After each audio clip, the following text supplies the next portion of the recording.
જય શ્રી કૃષ્ણ, જય દ્વારકાધીશ। કેમ છો બધા? તો મજામાં જ હશો। અને આજે આપણે તલ વાઢવાનું મુહૂર્ત સવારમાંથી કરી દીધું છે 7 વાગ્યામાં। અને મસ્ત મજાના આ તલમાં તો પાછું પાણી કાઢ્યું છે। હવે આપણે આ તલ છે બધા લીલા, હજી આ પાછું પાર્યું છે। છેલ્લે ઓલા બ્લોગમાં મેં બતાવ્યું હતું કે આપણે કામમાં પાણી કાઢે છે ચાલુ છે। અને આ છે ઠીકનો, આમાં આપણે વહેલા પાણી કાઢી લીધું હતું। અને કંઈક આવો છે ફાલ બધે તલનો। જો કેવા મસ્ત રેડિયું હે। હવે તો આજ ચાલુ કરી દીધું હે આપણે તલ વાઢવાનું। અને 2 દિવસ પહેલા આપણે 4 દિવસ પહેલા આપણે જુવાર વાઢી લીધી છે।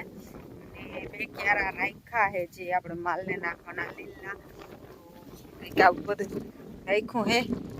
અને તલ ઉભા છે બધેમાં પડા થઈ ગયા, ચોખ્ખા તૈયાર કમ્પ્લીટ થઈ ગયા છે। બહાર નાખી કોઈ ખાતર ભરે છે, બૈડું ભરે છે ને બધું। અમારે વાડીને ફરતે ઊભા છે તલ।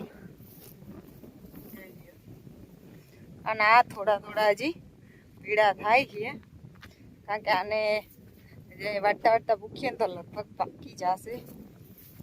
પેલો અત્યારે અહીંયા કેવાનું ચીપડા બીપડા ન લાગે। આ તલમાં 4 જણા જ છે એટલે થોડીક વાર લાગી, એટલે વહેલું ચાલુ કરી દીધું છે। અને 2 દિવસ આપણે રાખ્યું પાથરા, 1 દિવસ રાખી 2 દિવસ રાખી અને પછી એના આપણે ઉકળા ચાલુ કર્યા। એટલે બાંધ બધે ખરી જાય પછી ખાલી ડેડિયું નીચરી પછી ઉકળા કરી 4 જણા હે એટલે તો વારી નાખીએ થોડી વાટવામાં। આ થઈ ગયા બાંધ કરી ઓલા।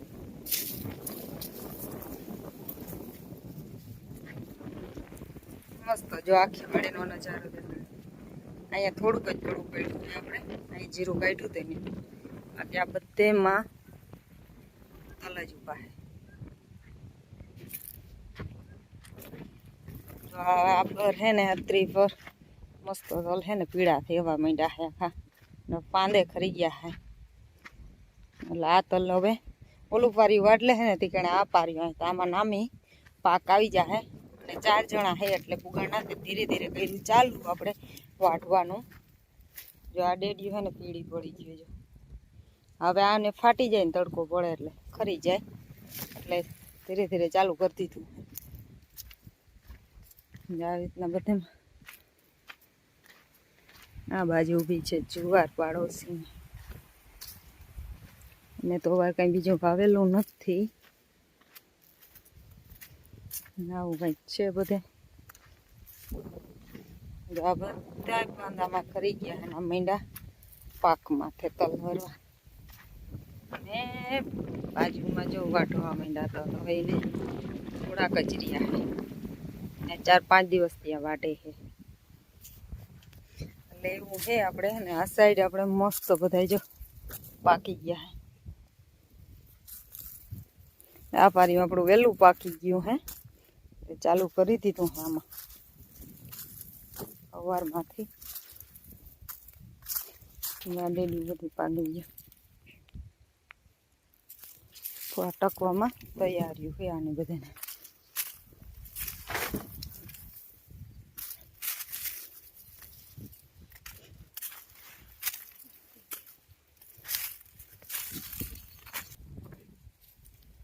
આપણે સવારના વાઢે છે તો એટલા બધા તલ વાઢી લીધા છે। અને ધીરે ધીરે ચાલુ કર્યું છે, 4 જ જણા છે એટલે કે ધીરે ધીરે કે ચાલુ કરી દઈએ તો આપણે પાકે તો ખરે નહીં ને વઢાઈ જાય। અને આ સાઈડ તો પાકવા એ માંડ્યા છે, એટલે ધીરે ધીરે કર્યું છે ચાલુ। એટલા કાલ ઓઘડા કર્યું લગભગ, તો આ બધાના કાલ ઓઘડા કરવાના, આજ બધા વાટી નાખવા જેટલા વઢાય એટલા, પછી કાલ બપોર પછી બધાના ઓઘડા થાય।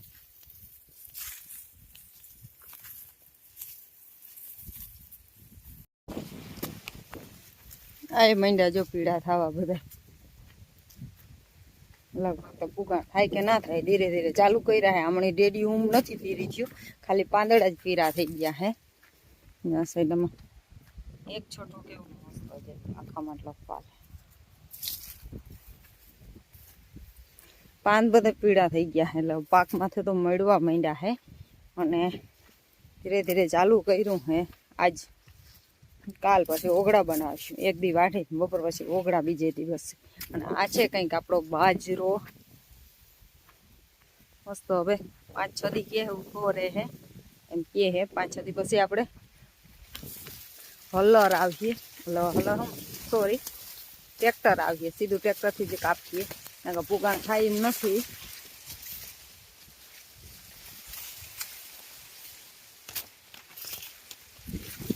આખા નાના મસ્ત વેરા છે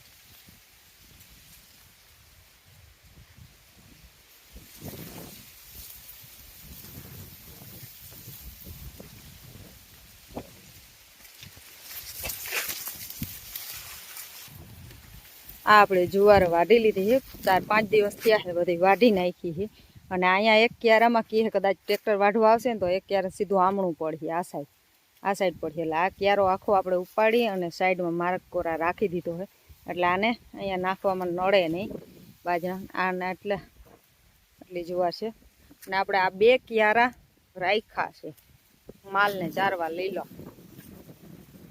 બાકી આ હેરંગ જો આ સાઈડનો ક્યારો ઉપાડી આપણે રાખી દીધો હે સાઈડમાં એટલે 4-5 દિવસ પછી આપણે સુકાઈ જાય ને આપણે પૂરા વારવાના છે કારણ કે ઓલાનું વેરું નહીં આવે એટલે એ હવે તલ વાઢી લે અને બાજરાના આવે ટ્રેક્ટર એટલે એ કટિંગ કરી લે એટલે સીધો બાજરો પછી બેઠા બેઠા અને ડુંડા કાપી લઈએ અને એ બાજરાના દાંડો ભેગું કરી લઈએ તો એને વાર લાગે આપણે જાજા છે નહીં 6-7 ક્યારા જેટલું છે એટલે એ આપણે પૂરા વારી લે સવારમાંથી વારી લે પૂરા અને આપણે આ બાજરાનો 4-5 દિવસ ઉભરીએ પછી ટ્રેક્ટર આવીએ લઈને કટિંગ કરી નાખીને પછી એને ખાલી ગણવાનો જાય છતાં હે ને લગભગ બધા વઢાઈ જાય અને આ બધે છે ને બાજરામાં ક્યાંક ક્યાંક છે ને ખુલ્લી છે બાકી તો બીજા બધે મસ્ત દાણા ચડી ગયા છે ને પાકી ગયો ચડવાની તો વાત કર આવા ક્યાંક હવે છે જો ફૂલી એટલે એ કે કાચો છે ફૂલી હોય ને